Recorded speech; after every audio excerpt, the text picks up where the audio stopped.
Hi, my name's Christy and today I'm going to show you how to make this charm. I'm going to start with about 90 centimeters of string in two different colors. I'm going to start with the color I want on the outside first, and I'll find the center of this string.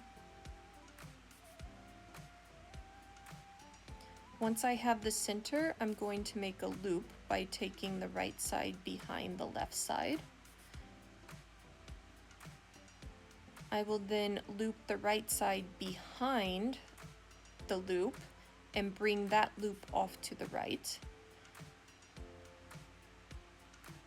Then I'll take the right side and weave it through as shown.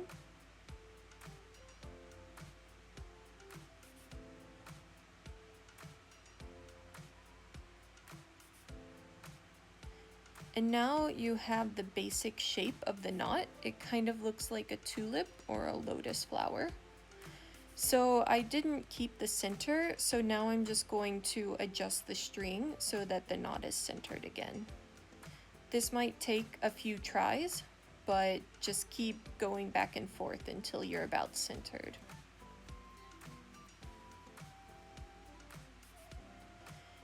And while we're tying these knots, we're going to keep everything nice and loose so we have plenty of room to weave the second color in. All right, now that we're centered, we're going to start with the alternating knots going down. And these are going to start by making a loop with the string on the left. And I'm going to loop the bottom over the top. Then take the right string behind the loop, and I just like to pinch it here at the top and go over the left string and up through this little gap. Once I've done that, I like to pinch the knot up there on the left now so that I can weave that thread as shown.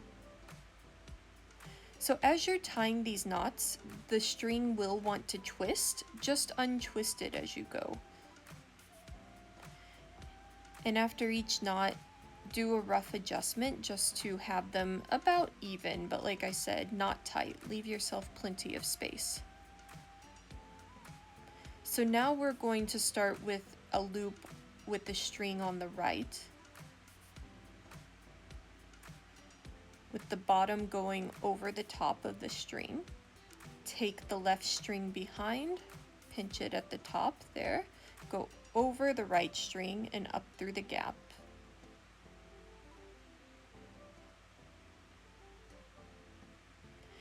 And now weave over, under, over. You should always be weaving in the same over, under, over pattern. So if you just went under a string, then you're going over the next string. And that's the entire pattern. Now we're just going to loop the last two knots we tied for a total of 5.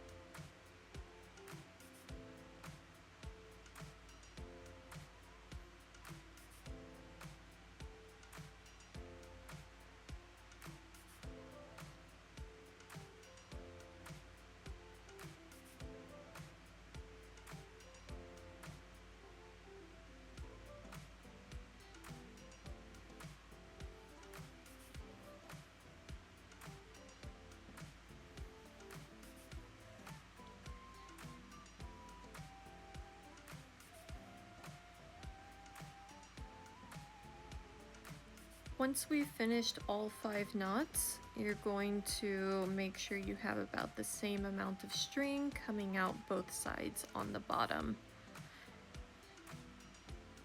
And then we're going to start weaving in our second color. There's a couple ways to make this easier. For me, I'm going to take a small piece of tape and wrap it around the end. This will keep it from fraying more and also make it easier to push through the gaps of the knot. You can also use a little bit of glue to do the same thing, or if you have a large needle with a wide enough eye for this type of thread, you can use that. You can also use nothing and just push it through. Anyway's okay, just do whatever you prefer. So now I'm going to start on one end and I'm just going to follow the path that thread is taking through the knots. I'm going to always stay on the same side. For me, I'm going on the inside. I think it's a little easier to go on the inside. So you want to have the threads about even for the amount hanging out on the ends. And as I said, just follow the path of the thread, making sure this thread doesn't twist, making sure that they stay tight together, but don't tighten the knots themselves yet.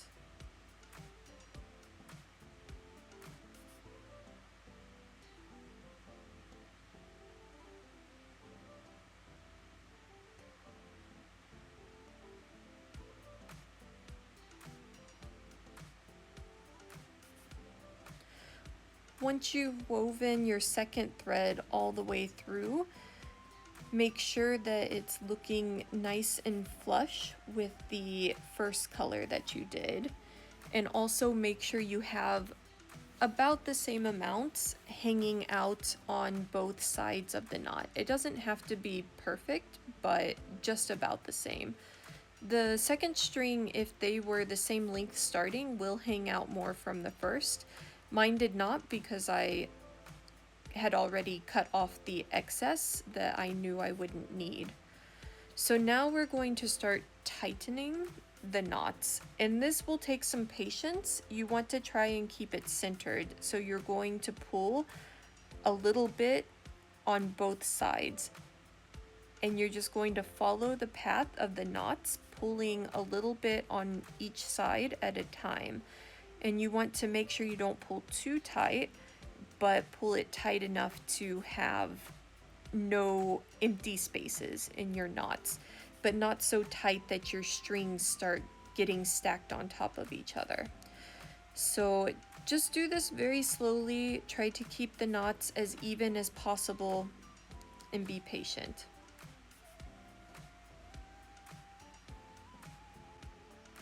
If you don't have a lot of extra string, you need to be a little careful with the bottom knot, because if you loosen it too much, the ends of the string can come through.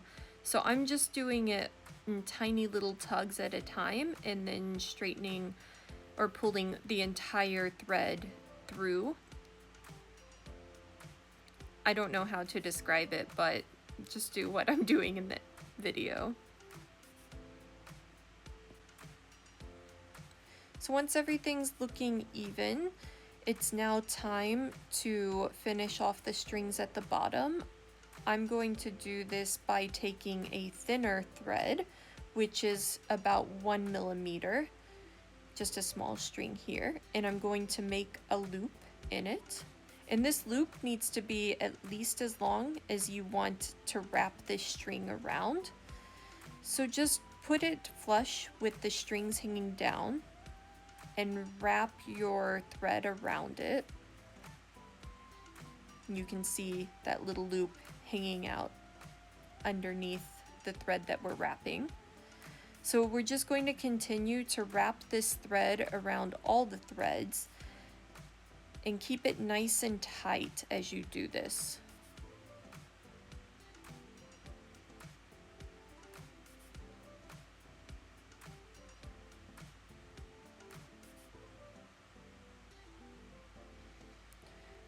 And once you've wrapped it as many times as you want, you can do this as little or as much as you want. You could do it all the way down. You're going to find the little loop and put the end of your thread through the loop. Pull it tight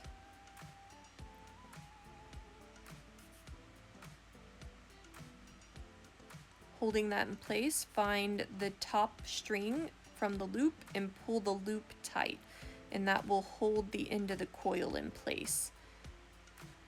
So you do need that coil to be nice and tight for this loop to hold it. So push everything tight, make sure it looks good, it's not moving, and once you have it where it's not moving, you can cut the top string off. I like to leave the bottom string because it can get pulled out through the loop much easier, so I will just leave that as one of the strings dangling down, but the top one can be cut off. So now we're just going to cut all these to the same length, but I realized that I still had my piece of tape on the light purple one, so I don't cut that one for now. Hopefully yours will be longer and you can just cut the tape off, but if not, you have to take it off like I did now. Okay, now we're back and we can cut everything.